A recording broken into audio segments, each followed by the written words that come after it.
एक मंत्र पढ़ो जिसमें दशरथ जी का नाम हो, मैं आपकी बात स्वीकार कर लूंगा। अर्थ तुलसीदास जी ने लिखा है क्या? किसने लिखा है? है? सर्वज्ञो गणेशो अपि व्यास संलिप्तता। प्रमाण दे रहा हूं, सर्वज्ञो गणेशो अपि व्यासस्य संलिप्तता। है? गणेश जी के साथ में श्लोक आया, गणेश जी के साथ में व्यास जी ने से गणेश जी ने शर्त लिखा, शर्त रखा कि आप रुकेंगे नहीं, मैं लिखूंगा तो वेद, मैं वेद लिखूंगा, लेकिन शर्त यह है कि आप वेद कहने में रुकेंगे नहीं। तो व्यास जी ने भी शर्त रख दिया, व्यास जी ने भी शर्त लिख दिया कि आप लिखेंगे तो पर बिना समझे न लिखेंगे, बिना समझे आप लिखेंगे नहीं। तब आया श्लोक कि सर्वज्ञो गणेशो अपि व्यासस्य संलिप्तता है। तब उन्होंने इसकी रचना गणेश जी ने लिखा, मैं प्रमाण दे रहा हूं। और तुम कहते हो कि वेद में विदित दशरथ नहीं है? क्या लिखा वेद में? दशरथ का नाम लिखा? इतनी देर की वार्ता में आपने कहीं से सिद्ध कर पाया कि वेद वेद व्यास ने लिखा? ना। अष्टादश पुराणेषु व्यासस्य वचनम द्वयम्। अष्टादश 8 धन 10 बराबर 18। 18 क्या है? वेद है क्या? 18 पुराण पता है? पुराण किसने लिखा? कौन कौन है? किसने लिखा? बीच में नहीं, कहने बीच में, बीच में नहीं, बीच में। देखिए सर कटा अच्छा होता लेकिन मत कटा अच्छा नहीं होता। नहीं अब उतने नहीं, हजम करो पहले, हजम करो। हजम है, हजम करने की सामर्थ्य भी रखो। हजम है। तो अब सीधे रघुकुल मणि राहु, अयोध्या का सम्राट, साम्राज्य और साम्राज्य का अधिकारी, आधिपत्य रखने वाला कौन है? वेद विदित तेई, जिसको वेद विदित है, जिसको विदित माने ज्ञान, वेदों का ज्ञान नहीं, विदित वेदों का ज्ञान, विदित माने धर्म धुरंधर गुण निधि ज्ञानी हृदय भगति मत सारंग। नहीं, धर्म धुरंधर वही होगा जिसको वेदों का अध्ययन होगा, और जिसको वेदों का अध्ययन वेद विदित नहीं है जिसे, वो धर्म धुरंधर नहीं। वेद विदित माने वेदों का ज्ञान। क्यों भाई? वेद विदित केवल नहीं है, वेद विदित तेई, जिसे वेद विदित है, ये भी हाँ, जिसे वेद विदित है। हाँ वेद विदित है। इसका अर्थ क्या हुआ? इसका अर्थ ये हुआ कि वेदों का ज्ञान है जिसे, यही तो अर्थ होगा। हंसने से काम थोड़ी चलेगा भाई, केवल हंस करके, जिसको वेदों का ज्ञान है। एक भी, अब देखिए निर्णय यही हो जाएगा। आपने कहा कि वेदों में दशरथ का वर्णन है, यही तो इनका अर्थ बता रहा है। ये है हमारा, ठीक, ये आपका है। हाँ। अब अगर वेदों में दशरथ का वर्णन है तो कोई एक श्लोक आप वेदों का, कोई एक मंत्र वेद का दीजिए जिसमें दशरथ का नाम हो। मैं आपकी बात दोनों हाथ। देखो चर्चा ये नहीं हो रही थी राज, अब चर्चा ये नहीं हो रही थी, ये नहीं हो रही थी बाबा, चक्कर में न पड़ा करो। चर्चा ये हो रही थी हाँ। कि वेद लिपिबद्ध नहीं है। नहीं, चर्चा ये हो रही थी कि वेद लिखित नहीं है। तो हमने उत्तर ये किया था कि अगर वेद लिपिबद्ध नहीं है तो वेद विदित ही दशरथ नाउ क्यों?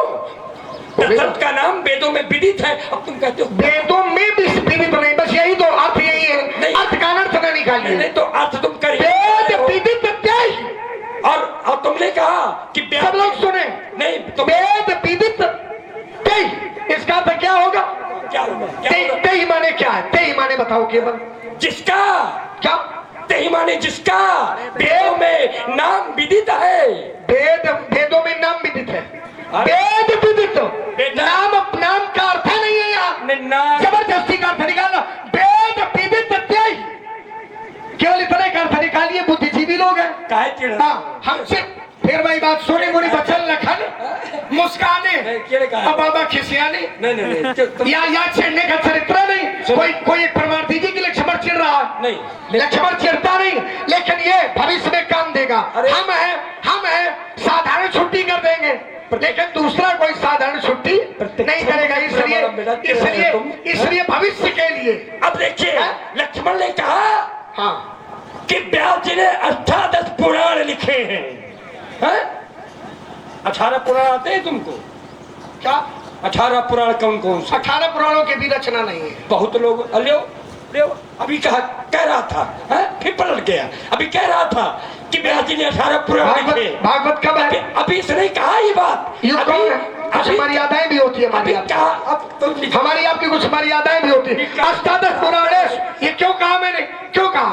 देखिए कुछ चरित्र भी होता है जो आवरण के भीतर पाया जाता है। चलो निकलना चाहते, जैसे निकलना नहीं चाहते हम, निकालना चाहते हैं। चलो निकलना नहीं चाहते, निकाल। और अगर आप ये चाहोगे 18 पुराण कौन है, एक श्लोक में 18 पुराण का प्रमाण दे दूंगा। विषय ये नहीं, विषय ये नहीं, विषय क्या है कि ये चल रहा है, क्या चल रहा है? त्रेता, और त्रेता के बाद द्वापर। द्वापर में जब चरित्र होगा तब श्रीमद् भागवत महापुराण का तो हम पढ़ जाए।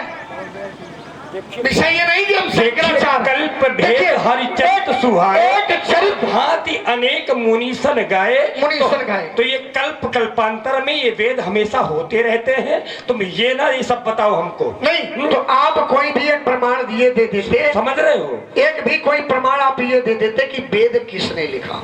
देखिए मैंने क्या कहा, वेदों का प्राकट्य है, वेदों का प्राकट्य। आपने एक शब्द दिया लिपिबद्ध, बहुत बढ़िया शब्द है। वेद परमात्मा की वाणी है। जैसे आप वेद परमात्मा की वाणी है, स्तुति है। परमात्मा के मुख से निःसृत जो ग्रंथ है, परमात्मा के मुख से निःसृत जो ग्रंथ है उसका नाम है वेद। और सबसे पहले परमात्मा ने वेद ब्रह्मा जी को सुनाया। ब्रह्मा जी के द्वारा वेद नारद जी को सुनाए गए। समझा करो, पहले मूल में पहुंचा करो। वेदानाम परमात्मा स्थिति, परमात्मा की स्तुति जो है वो वेद है। चलो अच्छे राजकुमार हो तुम चलो कोई बात नहीं है। और ध्यान दें, बढ़िया है, खूब तैयारी करो। इस तरह से आप सुन रहे, इधर भी सुन लो। भार्गव परशुराम और लक्ष्मण जी के बीच सुंदर संवाद, जिससे प्रभावित हुए हैं श्री हरिशंकर राजपूत जी। आपकी तरफ से 21 रुपए भार्गव परशुराम और लक्ष्मण जी के चरणों में सादर समर्पित हैं। बहुत बहुत धन्यवाद, साधुवाद। अब लक्ष्मण ने कहा कि आप कह रहे हैं कि सत्संग से जान लूंगा, तो सत्संग बिना राम कृपा के जाना नहीं जा सकता। और लक्ष्मण ने अधाली पड़ी, वहीं से बजाइए। लक्ष्मण ने कहा बोले पीनो सत्संग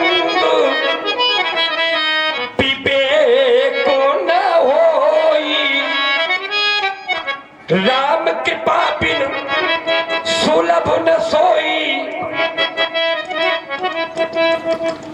राम कृपा के बिना सुलभ नहीं है, राम कृपा मूल में है।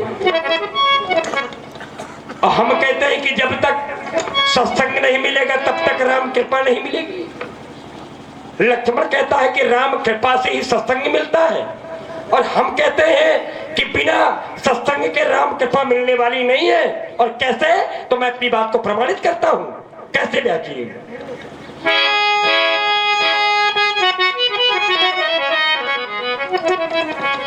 बिनु सत्संग ना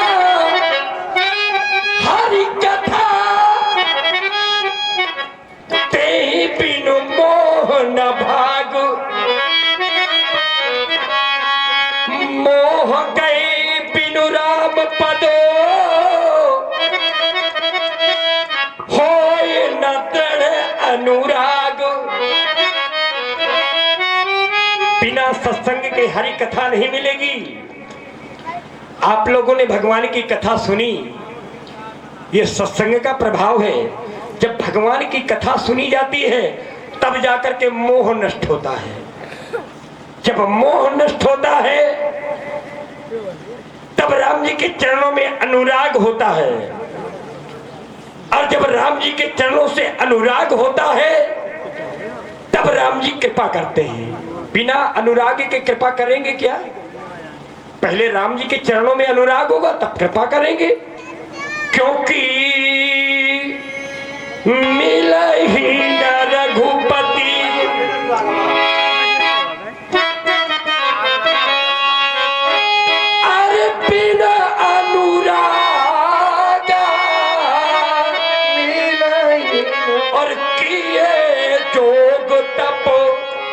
ज्ञानो